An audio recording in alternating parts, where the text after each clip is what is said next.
শুভ দুপুর বন্ধুরা। এই সব গ্যাস ট্যাস মোছা রান্না টান্না হয়ে গেছে।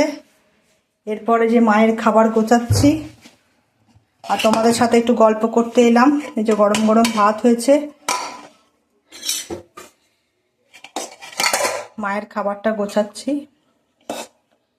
আজকে আমি আর মেয়ে আর মা খাবো, ওর বাবার আজ অফিসে খাওয়া দাওয়া আছে, ও আজ খাবে না ওর বাবা আজকে। আর আর কি রান্না করেছি, এই যে গরম গরম ভাত হয়েছে, ডিম কষা করেছি, ডাল হয়েছে, কারণ মেয়ে আর আমি খেতে তো ওই জন্য। আর এই যে শিম পোস্ত করেছি, শিম পোস্ত করেছি।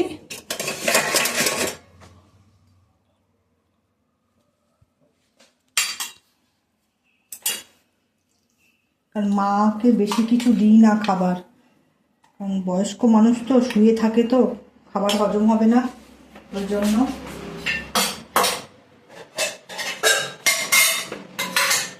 আর যে পনিরের তরকারি করেছি, পনিরটা দেবো মাকে। একটু পাতলা পাতলাই করেছি, কারণ মা তো আজ ডাল করিনি মায়ের, আমাদের মসুর ডাল করেছি, মা মসুর ডাল তো খায় না, এই জন্য একটু ঝোল ঝোল করে করেছি যাতে মাকে মাখিয়ে খাওয়াতে সুবিধা হয়।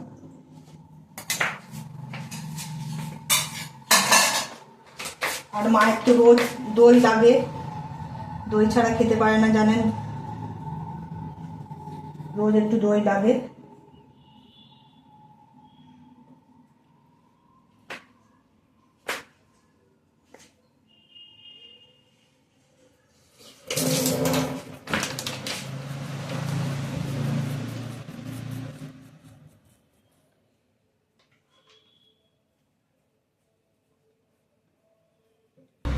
মশারির মধ্যে শুয়ে থাকে, মানে এত মশা কামড়ায়।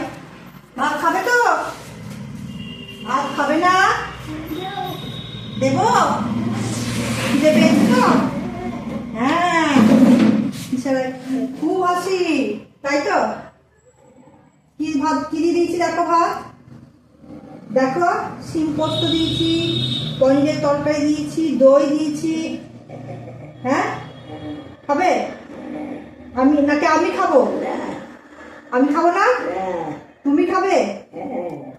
ও আচ্ছা, তা নিজে হাতে খাও। আমি খাই দেবো? তুমি নিজে হাতে খেতে পারো না? কেন পারো না? মাথা তোলো, মাথা তোলো, বালিশটা মাথায় নাও।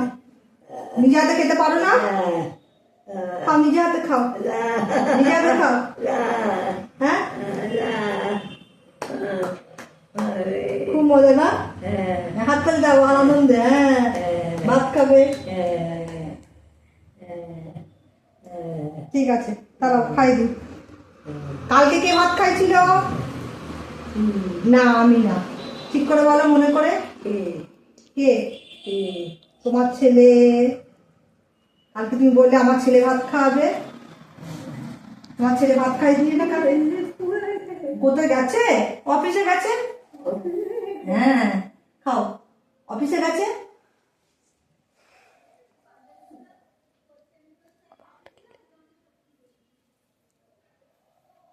ওটাকে ওটাকে ওটাকে ওটাকে বলো। হ্যাঁ, কে হয়? নাতনি। হ্যাঁ, নাতনি। আর আমি বৌদি না বউ? বৌদি বলো কেন, আমি কে হয় তোমার? বউ, বৌমা। বৌমা হয় তো, তাহলে বৌদি বললে হবে? নাও খাও, খেয়ে নাও ভালো করে, আস্তে আস্তে চাবি চাবি খাবে। হ্যাঁ।